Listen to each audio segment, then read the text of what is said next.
seniman kreatif itu adalah ketika tiba tantangan, justru itu bukan halangan.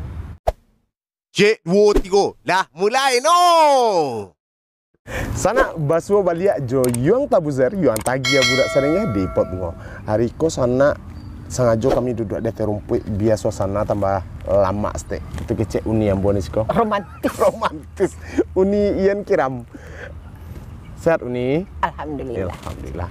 Nah, di sana hari ko awak akan gali siasi uni nanti sampai amboko. Apa sih profesinya, apa pemikiran-pemikirannya terhadap Sumatera Barat. Sebab, Uni, sabalu nambo masuk ke pertanyaan yang labian nih. Sabana nama Uni itu kan ambo taunya Yen Kiram. Banyak orang menyebut itu Yen Kiram. Nama aslikah itu? Atau itu hanya sekedar gelar nama panggung, nama publik. Nama publik. Sabana nama Uni ya? Aduh lah. Nak aja buka di sana. Siapa mau sananya? Jadi giko ceritanya. Ya. Ambo ketek-ketek dulu SD. Namo ambo tuh alun pakai kiram. Kiram kan nama ayah ambo. Oh, kiram tuh nama ayah. Jadi adu yentinya. Dari situ kata-kata yenti. Terus ketika guru membuat ijazah, awak nama awak sia yang kau tulis. Kalau dulu waktu SD kan bisa ditanya nanti. Iya. Ambo kecian ayah ambo namanya Ambo Kiram. Ambo niyo malaki nama ayah tu jambo seumur hidup. Oh gitu. Kalau laki bisa bertukar. Kalau pak kan tak bisa nak. Iya lo ya. Jadilah ambo laki nama ayah ambo. Dari kami barampip di sana ambo yang pakai nama ayah ambo. Berarti itu namo sebenarnya dilakian waktu SD. Iya, ambo yang lakian surang. Balakian surang namanya. Cuma memang ambil saja Yen Kiramnya. Yenti. Yen aslinya. Aslinya Yenti. Nur Laili Yenti. Nur Laili Yenti. Cahaya malam ambo lahir jam 00. Kemudian namo di ijazah? Tetaplah itulah. Tapi pakai kiram. Iyalah. Karena ayah ambo kan, ayah ambo tak bisa ditukar-tukar. Jadi di sana ambo senang mengundang beliau karena beliau termasuk orang yang susah ambo ajak untuk di pot bungo. Ketika ayo nih ke pot bungo, jawabnya ini rekomendasi lo orang. Hari ko ambo bisa pakso beliau karena iwadinya. Nah, dan ternyata menarik. Pertama ambo tahu nama asli beliau. Kemudian latar belakang Yen Kiram itu ternyata nama masih di apa ini? Enggak boleh doa almarhum Al-Fatihah. Jadi tahun 80 itu kan ambo lagi aktif menulis di media. Iya. Bahkan ambo dulu merintis ikut menjadi objek penelitian waktu ambo SMA juga kawan-kawan yang mendirikan KMS Koran Masuk Sekolah Singgalang. Iya. Sampai Fakhrul Rasid menjadikan ambo narasumber wawancara untuk majalah Tempo. Waktu itu Fakhrul masih aktif jadi koresponden Tempo. Ambo dianggap anak, kalau kini milenial namanya. Kalau zaman ambo tuh alun istilah Toledo. Mungkin apa namanya entah lupa. Milenium mungkin. Waktu itu ambo lah menulis. KMS tuh Alah menulis ambo SMP pun alah menulis ambo. Alah beraja menulis, tapi yang berani dimasukkan ke media adalah SMA. Jadi dulu hobi ambo celup para pengarang pasti pakai nama sama, nama publik, nama pena, nama koran. Sejarahnya kan sebenarnya ada. Karena zaman dulu situasi politik tidak memungkinkan orang bicara langsung atas nama pribadi. Jadi masing-masing orang memproteksi dirinya memakai nama pena. Tapi ambo pikir itu keren. Maka ambo pakailah nama rumah ambo. Karena ambo di rumah waktu kita di Imbau si Yeyen. Yeyen ini. Ambo di Imbau jo sama ambo, di Imbau jo kakak, jo kawan, jo tetangga si Yeyen. Yenti tadi mana? Ambo di Imbau si Yeyen dulu. Karena kini laki lah nama itu. Ambo jadikan nama koran ambo. Jadi kalau ambo menulis di media, ambo pakai nama itu. Tapi kalau untuk berita beberapa koran ambo pakai disingkat saja YK. Dan kadang-kadang kini ditulis di WA pun namanya YEKA. YK. Yen Kiram. Yen Kiram atau Yen Kiram sih? Yen Kiram. Kiram. Tapi kalau nyo singkat kan enggak salah. Enggak ada gitu. Itu mungkin masalah nama. Nah, tadi bercerita tentang pernah nulis dari SMP lah, nulis SMA dan aktif dulu di KMS ya. KMS. Beberapa koran yang lain. Artinya bila dikecen profesi itu adalah seorang jurnalistik saat itu. Belum masuk. Kalau jurnalistik kan membuat berita. Ambo baru menulis mula-mula cerita anak, puisi, artikel. Jadi kalau kami itu terbalik mungkin situasinya gini. Kami menulis dulu. Jadi ambo lah banyak tulisan di haluan, di Singgalang, di Semangat, kadang Canang. Tulisan tuh berkisar tentang apa? Hobi ambo berkesenian. Jadi ambo enggak pernah nulis olahraga. Soal olahraga, kimia, fisika. Artinya tentang seni budaya. Kehidupan sehari-hari. Karena bacaan ambo itu banyak. Tapi ambo mencari akhir-akhir kok ini lebih cenderung menjadi seorang aktivis. Mungkin ke arah lingkungan, kemanusiaan. Itu kok peralihan tuh bisa aduh. Kenapa? Panjang cerita mah. Panjang cerita tuh. Dua persingkek sih cerita itu seperti. Jadi mungkin itu ada pengaruh lingkungan. Ketika ambo kuliah di tahun 86, ambo bacaan ambo SMA itulah bacaan majalah-majalah politik. Malah kan Panji Masyarakat yang diasuh oleh Bu Hamka SD lah ambo baca tuh. Buku-buku Tan Malaka SMA lah ambo lulua tuh. Jadi pengaruh bacaan membuat ambo berpikir agak berbeda dari orang. Di ketika itulah terbuka wawasan bahwa semua ilmu itu pada dasarnya berkaitan. Jadi mulai dari ambo membaca tentang kebudayaan, tentang sejarah, tentang tradisi, tentang lingkungan, semua saling terhubungan dan relevan. Dan pada akhirnya secara frame, secara garis besar itu kita namakan kemanusiaan. Ado dulu sempat ambo mandanga, ada salah seorang yang lebih senior lah. Ngecek sebetulnya kiram ko asis ya. Seniman indah, penulis indah, sastrawan indah. Ini menanggapi hal seperti ini. Santai sih lah. Kalau di dangan lo kecil orang besado, nak lo bisa. Nah, Uni sendiri sepertinya merasa ini sebagai apa? Aku sebagai diri yang bola. Bukan. Dalam profesi, dalam aktivitas Uni, apakah memang Uni seorang sastrawan, penulis atau apa? Uni lebih memilih kama sebenarnya. Menulis itu melahirkan sastra karena ditulis sastra. Dan sastrawan itu harus menulis. Jadi terserah orang mau menempatkan di mana. Silakan label itu dipasangkan. Yang Ambo penting ini berdua. Ambo berjalan di jalan bergerak. Dan nama dua orang. Nama dua orang. Indah ngerasa orang. Iya. Dan Ambo setuju untuk masalah itu di sana. Kadang-kadang label itu hanya disematkan oleh orang. Nah, orang tidak tahu awak. Iya, orang tidak tahu awak. Nah, tahu mah nih mako label kok disematkan nih. Cuma kadang-kadang kata tahu kan harus pakai, ada tahu sampai pintu, ada tahu sampai laman. Hanya tahu awakku sampai jalannya. Ada yang tahu Jawa sampai lamar rumah, ada yang tahu awak ya sampai ke dapur awaknya tahu. Apa beda-beda mah. Ayo, akhirnya label tuh tergantung orang yang tahu. Tergantung dari mana tahu tentang awak sejauh mah. Ini mangko kalau orang yang tahu yang kok mengai kok itu mungkin dia sampai sampai balik jalan sini tahu. Nah, Uni memandang seperti apa sih perkembangan, karena Uni acak menulis bersenian dan Uni acak menulis sastra. Uni melihat kini kondisinya seperti apa sih perkembangan berkesenian di Sumatera Barat kok nih? Kini kalau soal berkesenian harus jalih dulu. Ya. Karena keseni itu sendiri kan sangat luas. Luas. Banyak cabang seni di sana. Jadi yang pertama itu ambo mencari kalau itu sepanjang aktivitas. Ambo malahan mengapresiasinya dengan sangat baik dan positif karena jauh lebih banyak dan lebih terbuka dan lebih cerdas hari ini di kesenian itu digerakkan ketimbang ketika masa-masa dulu. Tapi itu mungkin faktor awak kini kan memasuki masa era teknologi komunikasi, ada bacaan-bacaan sekarang, ada literasi, ada referensi yang jauh lebih banyak lagi bisa ditemukan di mana-mana. Mudah diakses. Mudah diakses. Jadi makanya aktivitas kesenian lebih bergerak, lebih dinamis kalau kini kok. Nah, itu tuh kalau dalam bentuk aktivitas. Tapi kalau dalam bentuk ide-ide dan pemikiran, ambo mencari alun-alun yang ori. Semua masih memakai standar-standar teori yang ada di kampus, yang ada di literasi buku. Kalau betul-betul kesenian Sumatera Barat telah melahirkan satu pemikiran yang orisinil khas Sumatera Barat atau berbasis kearifan lokal, dia akan menjadi tren. Nah, bukannya selama kok yang ini maksud dengan lahirnya sebuah karya seni yang ori, bukannya itulah pernah dilakukan ini? Kalau terkait dengan masalah literasi atau teori-teori kampus, Kan tidak seluruh seniman menempuh pendidikan akademik. Maksudnya seperti yang kira-kira. Ori, koko kan yang ambo makasih ori bukan berarti itu asli karya. Kalau asli karya itu semua lah melahirkan kreativitas. Yang ambo makasih sebuah pemikiran yang sebuah ide dan pemikiran berkesenian yang menjadi representasi dari semua unsur masyarakat seni di Sumatera Barat.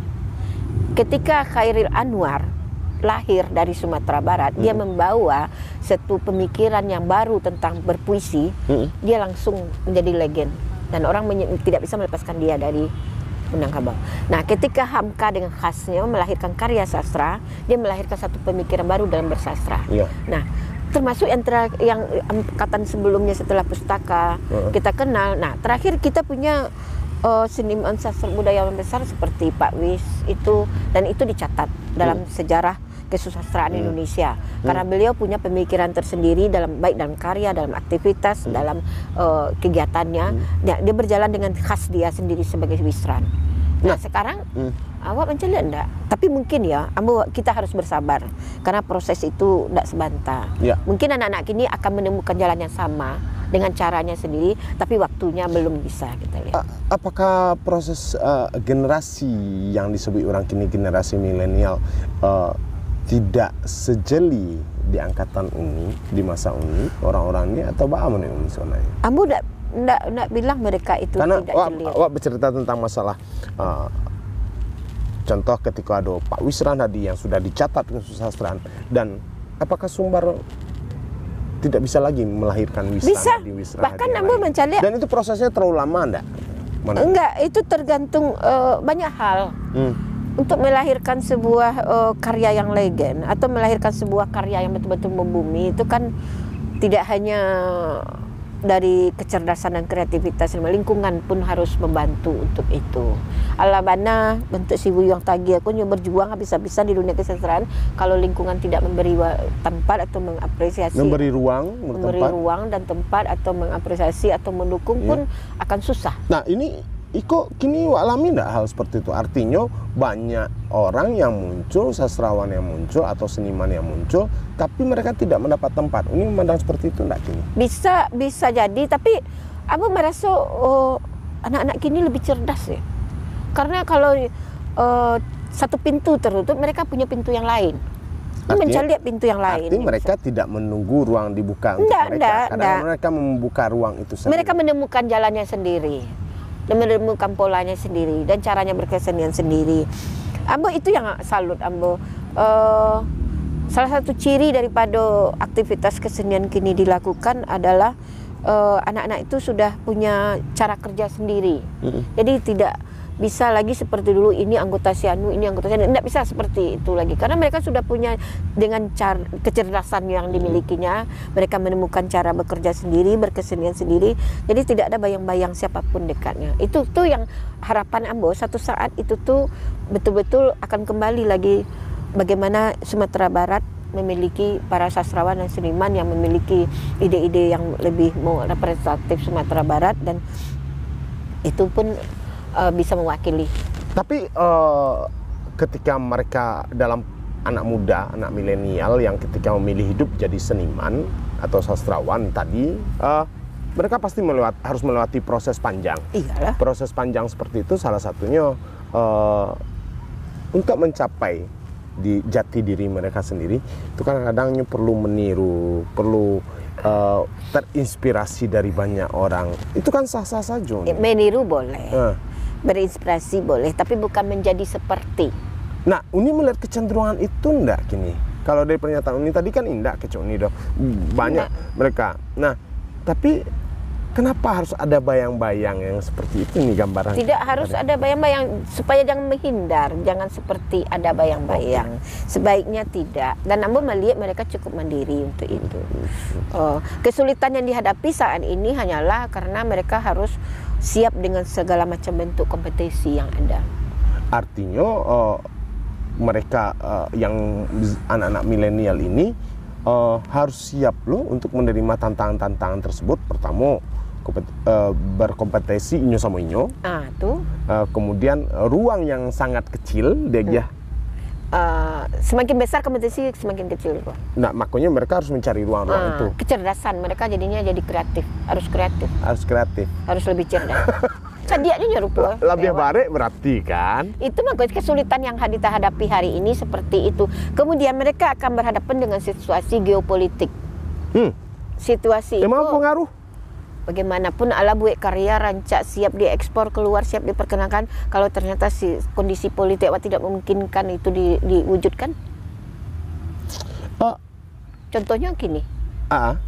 Situasi gini kan. Nah, itu kan jadi pertanyaan Ambo. Ketika COVID sering membuat orang merasa terbatas, terhalangi seperti itu.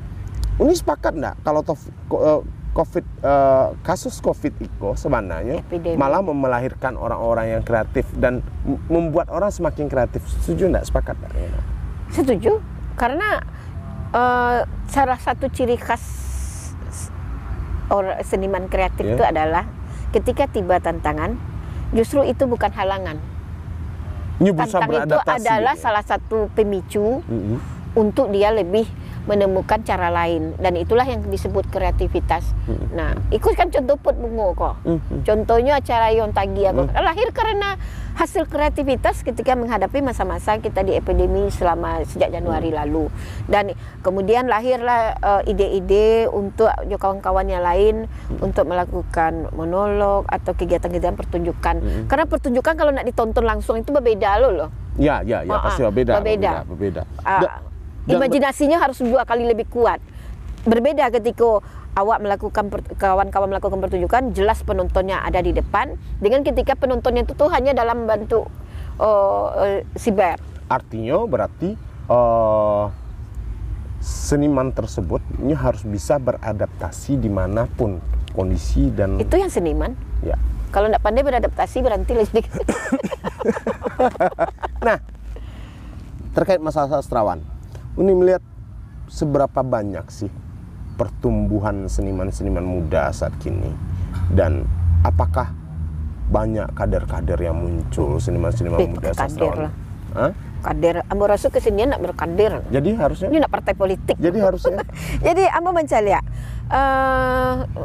senian itu kita tidak pernah bisa bilang target harus tumbuh sekian. Itu kan karena bukan angka rasio penduduk. Betul. Nah, jadi kesenian itu adalah sebuah pilihan. Pilihan orang hidup berkesenian dan dia harus siap dengan segala risiko. Dan siapa saja bisa masuk ke ruang kesenian. Orangnya yang semula lahir dari pedagang, lahir dari orang begini indak jalik, kalau dia memilih jalan hidup berkesenian, dia akan hidup di situ. Barulah dia bisa jadi seniman. Jadi ambo mencari pertumbuhannya sangat baik karena tadi balik cerita. Awak difasilitasi oleh referensi dan akses komunikasi yang menyediakan semuanya. Di Google, di Wikipedia apa yang tidak ada kini. Nah, itu memudahkan harusnya, memudahkan proses berkarya.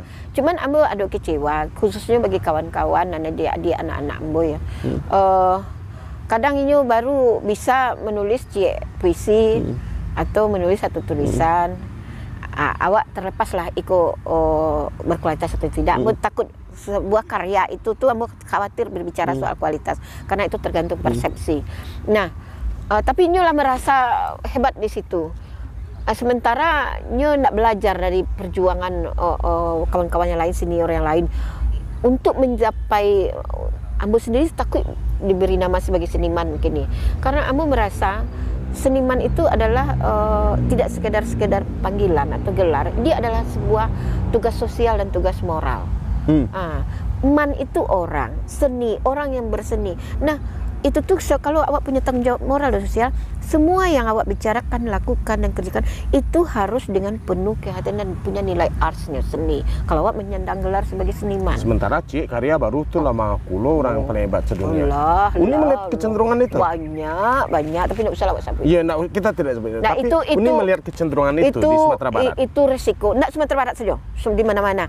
Itu resiko dunia yang tanpa batas kini. Puisinya baru di Facebook, karena Facebook itu tanpa redaktur. Nyola bisa lo merayu orang mengicet nyola seniman besar, kalau merayu cewek di situ. Puisi baru cek 2. Nah, itu contoh-contoh kecil. Artinya gitu. berkesenian itu walaupun pilihan dan kelihatannya sederhana, tapi sebetulnya tidak sederhana. Dia adalah sebuah kontinuitas dan intensitas.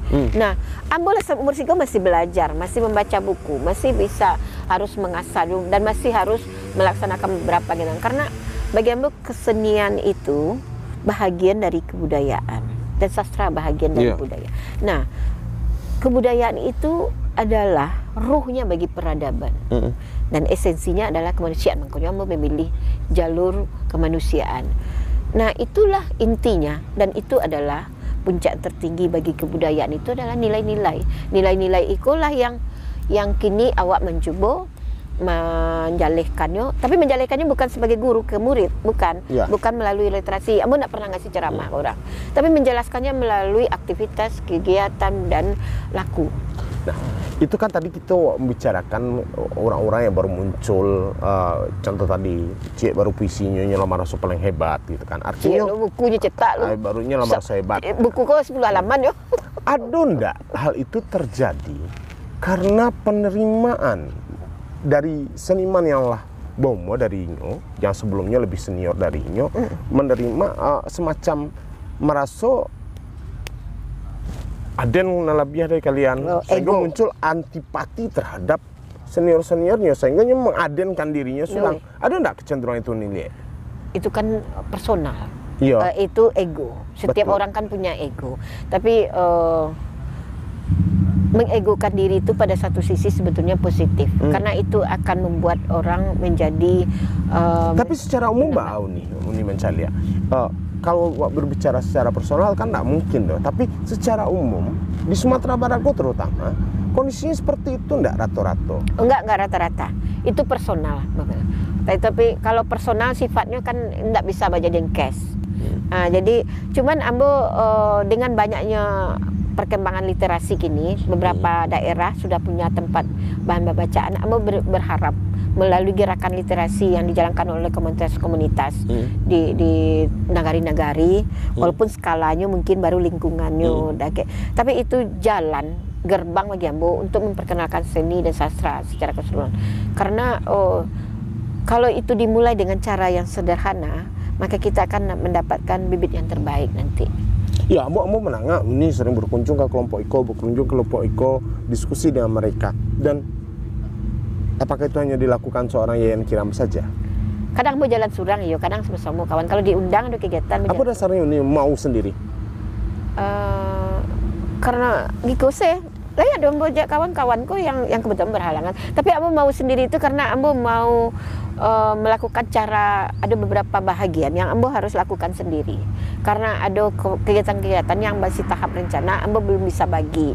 Jadi untuk berbagi pun kan harus ditimbang-timbang apakah ini layak dibagi, apakah tidak, apakah harus diteruskan atau dikembangkan ke ranah yang lain. Nah, jadi ambo memang cenderung suka berjalan kama-kama itu surang, dan itu biaya surang loh. Nah, itu yang jadi pertanyaan. Ini sering jalan keluar kota dan itu menggunakan biaya sendiri. Nah, apa sih yang dicari seorang Yayan Kiram? Ambo tidak mau literasi itu hanya ada dalam bentuk lip service. Tapi kan semua tidak bisa dibangun dengan sendiri. Pada akhirnya bersama. Tapi tentu ambo memulai dari diri ambo dulu. Kita memulai dulu dari diri. Ambo nggak mungkin bicara tentang idealisme, tentang nilai-nilai, tentang kemanusiaan, tentang masyarakat kalau ambo nggak langsung melihat sendiri. Ambo harus melihat dulu dari diri ambo sendiri. Memulai dari diri sendiri. Setelah ambo siap dengan diri ambo, baru ambo bisa ngajak. Nah, sampai kapan ini akan dilakukan seorang Yayan Kiram untuk berjalan sampai diizinkan komunitas-komunitas seperti Iko gitu kan? Jadi indua. Itu kan jadi indua. Tapi kan tidak bisa kita tepis bahwa itu butuh biaya. Selalu ada kemudahan-kemudahan. Ambo punya akhirnya, ambo merasa ambo tidak sendiri sebetulnya. Ketika ambo pergi berjalan ambo menemukan keluarga baru. Dan di situ yang sastra, yang budaya sesungguhnya ada di situ. Ambo punya keluarga baru, ambo punya anak baru, ambo punya adik, punya kakak, punya semuanya keluarga. Dimanapun ambo pergi, ambo tidak perlu cemas lah itu. Karena ambo punya dusanak di Madima jadinya. Dan itu yang kebudayaan, yang sastranya di situ. Jadi dusanak, ada berapa narasumber yang undang di Pot Bungo ketika yang mempertanyakan kenapa Anda mau merugi dengan dana sekian apa? Selalu jawaban itu rezeki lah diatur dan sudah. Selalu ada jalan keluar. Ambo rasa itu mungkin bentuk keikhlasan nih. Kalau Ambo bilang yuk, ini tak berlebihan mereka. Tidak ria Ambo jadi itu. Mereka ria loh Ambo jadi. Bagi Ambo mereka itu suatu hal yang menarik di sana. Karena Ambo hanya membuktikan. Ya, Ambo hanya ingin memberi bukti kepada dunia sana, dan Ambo lah tahu persis jo Uni Ambo ko. Beliau cok jalan mobile sendiri. Tiba-tiba di situ karena Ambo nelfon, Uni bisa nak ada Papua, Ambo sarang di luar kota. Mangga Uni ada yang mau ko basua jo komunitas ko. Ambo pikir ya. Iko siapa mendanainya kok yo, dan lah buka kan di sana dan surang. Jadi Giko, Ambo mengawali semua dengan satu kata bahwa puisi itu adalah kata kerja. Jadi bagi Ambo puisi itu tidak sekedar teks yang ditulis berbaris-baris lalu dibaca dengan teriak-teriak begitu, enggak sekedar itu. Itu pun puisi. Yang Ambo tulis beberapa itu pun puisi. Tapi bagi Ambo puisi yang sesungguhnya saat Ambo melaksanakan apa yang menjadi kata-kata di puisi tersebut. Nah, Ambo memang melakukan perjalanan komunikasi silaturahmi dan menggali beberapa kondisi-kondisi fakta di lapangan. Itu bahagian dari puisi yang Ambo tulis. Jadi Ambo tidak mau menjadi orang yang hanya bisa bermain di kata-kata dan bersembunyi di kata-kata, tapi tidak bisa tidak berbuat apa-apa, hanya ada di belakang meja. Jadi artinya karya-karya yang lahir harus ada aplikasi nyatanya. Itu bahasa pejabat. Pejabat yang ngecek untuk itu biasanya. Ambo menjadi semakin mengenal sosok beliau, walaupun Ambo sebenarnya dulu anak cukup mengenal beliau. Menurut Ambo ternyata banyak sisi-sisi lain yang menarik dari beliau sebenarnya menurut Ambo. Tapi Uni, Uni pernah enggak merasakan bahwa di mata orang lain ternyata saya bukan siapa-siapa, padahal saya sudah berbuat. Pernah enggak merasakan hal itu? Enggak kayaknya. Enggak ya? Karena Ambo melakukan tanpa beban. Jadi Ambo enggak peduli dengan omongan orang. Kalau memandangan omong orang, enggak kau jalan-jalan dong. Jadi Ambo melakukannya dengan tanpa beban. Bahkan Ambo enggak merasa Ambo sebagai perempuan jalan surang ke kampung orang, enggak merasa sebuah beban, enggak semua itu. Karena tujuan Ambo bukan untuk itu. Ya. Bukan untuk mendengar kata-kata orang. Tujuan Ambo ada. Ya. Nah, terakhir Ambo menyiapkan ada gerakan kemanusiaan yang 1000 sehari. Kemudian awak memasang wifi gratis, itu dapat satu masjid, satu titik baru dapat. Kemudian Ambo juga nggak usahlah disabit lah. Nah, jadi ketika aktivitas itu dibuat, kegiatan-kegiatan yang bersifat kemanusiaan tersebut dibuat, disitukah Uni masukkan pemikiran-pemikiran kepada generasi muda bahwa artinya memberikan penetrasi pada mereka bahwa literasi itu sangat penting gitu. Artinya misi dan visi Uni pun dimasukkan lewat sinan gitu, gerakan-gerakan kemanusiaan tadi. Yang utama sekali adalah Ambo orang Minang. Dan terlahir sebagai perempuan Minang. Tanggung jawab perempuan Minang itu tuh kalau dalam petatah tuh kalau jaleh. Tapi bagi Ambo tanggung jawabnya menjago tidak hanya rumahnya, tapi nagarinya. Nah, di situ sebetulnya inti gerakan Ambo. Ambo menjago nagari kok. Nah, menjago nagari, Ambo sadar Ambo bukan konglomerat, Ambo bukan orang politisi, bukan pejabat yang punya power untuk itu. Tapi Ambo punya sesuatu yang mungkin bisa lakukan untuk menjago nagari kok. Salah satunya tetap dengan melakukan silaturahmi dan komunikasi dengan beberapa titik yang memungkin yang ada yang bisa Ambo temui gitu. Nah, pada saat itu yang Ambo tanamkan adalah bahwa kesadaran orang bahwa mereka adalah manusia sosial yang harus bertanggung jawab terhadap lingkungan dan nagarinya. Jadi dan salah satu cara yang terbaik itu untuk melakukan kesadaran dengan meminimalisir itu adalah melalui kebudayaan. Karena serangan kita saat ini, perang kita yang tidak terlihat itu kebudayaan. Kita berperang melalui jalur kebudayaan sekarang. Itu perang yang paling sulit dimenangkan karena dia tidak terlihat. Semuanya COVID mana? Kalau COVID ada korban nampak. Kalau justru korbannya senang. Kadang orang yang lah tergelincir dari kebudayaan ini terlihat hebat. Tapi sebetulnya ini tidak mampu memenangkan pertarungan itu. Nah, jadi cara yang Ambo pilih itulah sebagai bahagian dari Ambo cara berjihad. Nah, jihad kebudayaan Ambo namakan. Jadi jihad kebudayaan ambo sering menyuruh beberapa adik-adik di beberapa negara buat diskusi, ambo datang narasumber. Saya narasumber ibu, Iko, ada profesor Iko, ada Iko. Terus bayarnya ndak. Ambo minta mereka tuh bersedekah, berinfak ilmu. Mereka kan sudah jadi orang hebat-hebat nih, sudah punya ilmu tinggi. Saatnya sekarang melakukan sedekah ilmu. Nah, sedekah ilmu kalau orang masih sedekah, aduh minta bayar kan ndak. Tapi nah, itu terlaksana Uni. Aduh, alhamdulillah. Ada yang menarik cek lah Uni. Sedekah ilmu gini. Ambo mendapatkan informasi kalau Uni di rumah menyediakan sebuah space untuk anak-anak milenial yang luar biasa untuk mereka berdiskusi. Betul tuh? Ambo menyediakan sebuah rumah tuh lah berapa tahun tuh. 7 tahun lah pindah-pindah sesuai dengan kondisi kalau tidak cocok kontrak. Memang iya itu. Karena Ambo Ambo merasakan bagaimana anak-anak awak adik-adik Ambo temui kan cerdas rata-rata dan punya visi yang jauh. Cuma mereka Serman tadi tidak punya ruang yang kesempatan yang baik, tidak mendukung. Jadi ya udahlah, Ambo wujudkanlah kata-kata Ambo dengan sedekah yang seperti Ambo bisa. Ambo kontrak tempat, Ambo sediakan mereka yang dari luar kota. Sekarang sejak Covid udah aktif benar itu. Tapi kita masih diskusi di situ. Tapi diskusi ya Wak, ya sifatnya tidak temporal juga. Kalau ada ide terbuka, Wak diskusi. Tidak resmi soal. Artinya ada sebuah tempat yang bisa menampung ide dan isi pemikiran. Kita diskusi, berdialog dan mengasah itu. Mengasah. Nah, terakhir pertanyaan Ambo Kak Uniko. Oh ya terakhir ya? Iya terakhir, jadi terakhir agak cameh di sana. Seberapa jelek perkembangan seni di Sumatera Barat? Aduh, ya kalau yang terakhir ku gimana? Ya yang sebenarnya. Ambo jeleknya apa ya? Itu sebenarnya lah Pak Kaji tadi itu mah. Tadi mungkin perkembangan Ambo tanya. Seberapa jelek kondisi di Sumatera Barat kok? Persaingan tidak sehat ya? Persaingan tidak sehat. Nah, seperti apa sih persaingan yang sehat itu seperti apa harusnya? Terbuka. Kalau kini kan diam-diam saya. Bang Kau nak tahu dong. Maksudnya diam-diam kok? Iya seruman Covid kan dia diam-diam masuk. Tapi ternyata tidak sehat jadinya. Maksudnya? Jadi persaingan yang muncul itu tidak diam-diam pula. Seperti Covid pula. Ambo mencoba mencerna di sana. Maksudnya diam-diam kok tiba-tiba muncul. Apakah bentuknya kira-kira real? Ada proyek yang kemudian diam-diam tiba-tiba muncul proyek kok dan melihat bisik-bisik seperti itu kah? Kira-kira?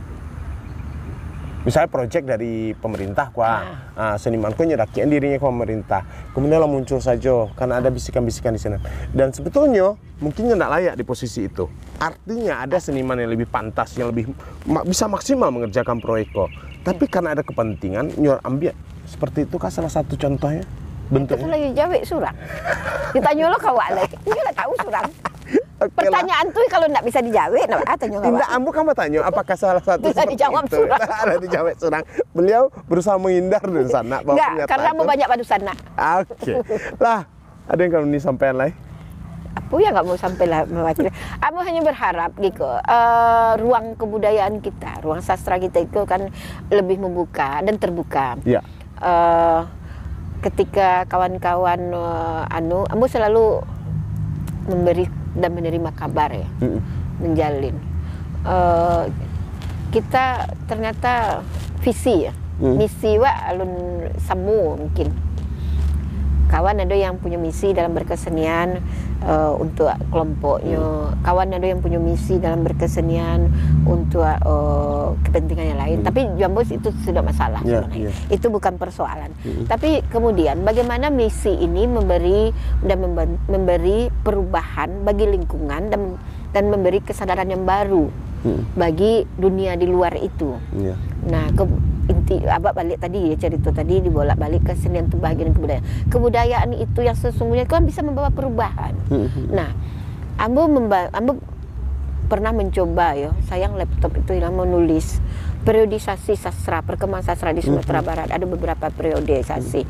Nah, ada bagian yang hilang Ambo lihat. Nah, Ambo membagi per dasawarsa ya. Jadi kini 20 dari 2000 Ambo mencoba mengikuti, lompatannya sangat jauh ke depan, tapi polanya tidak banyak berubah. Nah, itu tantangan sebetulnya.